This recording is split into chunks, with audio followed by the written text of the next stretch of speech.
पिछली कड़ी में आपने देखा कैसे महाराज सूरजमल और इमाद के मत नहीं मिले और महाराज सूरजमल भरतपुर लौट आए, परंतु वो अपने पुत्र जवाहर सिंह को, जो अस्थायी रूप से सुधर गया था, दिल्ली के निकट ही छोड़ गए और कहा कि वो अपनी आंख कान खुले रखे।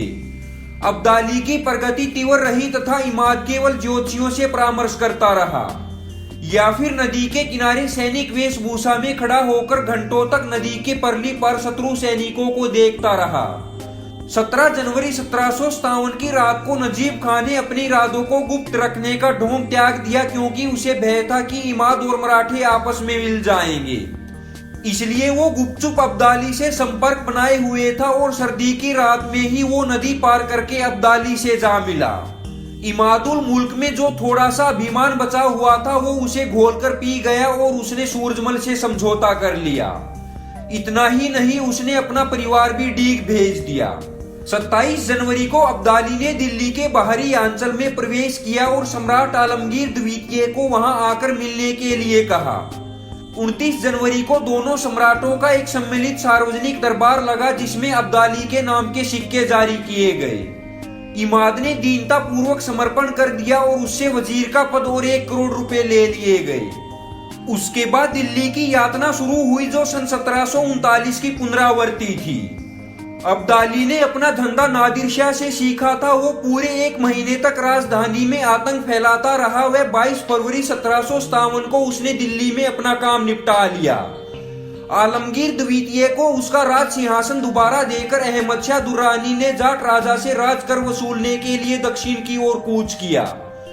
अब्दाली को सूरजमल के कई हिसाब निपटाने थे और उसे सूरजमल के धन की बहुत चाह थी। उस समय हिंदुस्तान में सूरजमल के बराबर धन किसी के पास नहीं था, या फिर उससे अधिक का तो कहना ही क्या। जाट राजा ने अंताजी मानकेश्वर और इमाद के परिवार को शरण देकर जले पर नमक छिड़क दिया था। इससे पहले अब्दाली ने सूरजमल के पास संदेश भिजवाया कि वो राज कर देने के लिए उसके पास हाजिर हो और उसके झंडे के नीचे रहकर उसकी सेवा करे और जिन इलाकों को उन्होंने हाल ही में छीन लिया था वो उन्हें लौटा दे। महाराज सूरजमल ने अब्दाली की बिल्कुल भी परवाह ना की। मथुरा की रक्षा का भार जवाहर सिंह को सौंपकर जाट राजा वापिस डीग लौट गया। लेकिन बात यही नहीं खत्म हुई और सूरजमल ने न केवल जाने माने शरणार्थियों को अब्दाली के हवाले करने से इनकार कर दिया, बल्कि अहमद शाह अब्दाली के प्रतिनिधियों के साथ उसने जो उत्तर भेजे थे वो ऐसी भाषा में थे जो किसी कूटनीतिज्ञ के लिए जलन की वस्तु हो सकती थी। सूरजमल ने कहा कि जब बड़े बड़े जमींदार आपकी सेवा में हाजिर होंगे तब मैं भी सेवा में हाजिर हो जाऊंगा।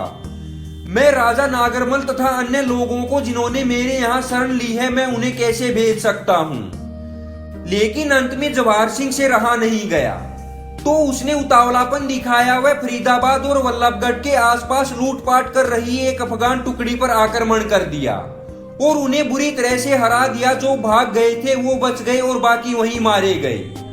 ये खबर सुन के अब्दाली गुस्से के मारे आपे से बाहर हो गया और उसने अपनी सेना के वरिष्ठ सेनापति अब्दुसमद खां को आदेश दिया कि वो जवाहर सिंह पर धोखे से घात लगाकर हमला करे।